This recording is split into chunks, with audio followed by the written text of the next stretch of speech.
হঠাৎ আগুন চট্টগ্রাম বন্দরের এফশেডের সামনের ইয়ার্ডে। সাহায্যের জন্য চিৎকার করেন বন্দরের নিরাপত্তা কর্মীরা। তাৎক্ষণিক নিজস্ব ফায়ার ফাইটিং ইউনিট ছুটে এলেও আগুন ছড়িয়ে পড়ে কন্টেনারে।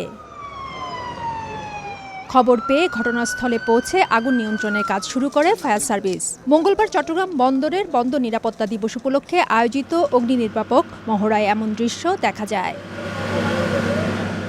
জাতীয় গুরুত্বপূর্ণ স্থাপনায় আগুন লাগলে তা দ্রুত নিয়ন্ত্রণে আনার সক্ষমতা যাচাইয়ে এ ধরনের মহড়া গুরুত্বপূর্ণ ভূমিকা রাখবে বলে মনে করছেন কর্তৃপক্ষ। আজকে বন্দরে অগ্নি নিরাপত্তা একটি মহড়া আমাদের সক্ষমতা এবং আমাদের যে আন্তঃবাহিনী যে কোঅর্ডিনেশন সমন্বয় ওগুলার একটা পারফেক্ট আমরা এক্সারসাইজ আমরা করলাম। মহড়ার মাধ্যমে ফায়ার ফাইটারদের কর্মদক্ষতা যাচাই ও নিরাপত্তার বিষয়টিও নিশ্চিত হবে বলে প্রত্যাশা অংশগ্রহণকারী সংস্থাগুলোর। আগুনটা যখন কন্টেইনারে ছড়াই গেছে তখন আমাদেরকে কল দেওয়া হয়েছে।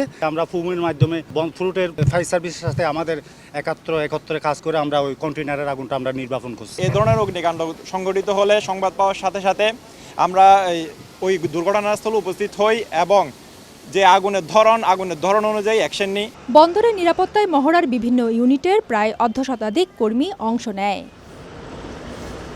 ফেরদৌস লিপি, সময় সংবাদ, চট্টগ্রাম।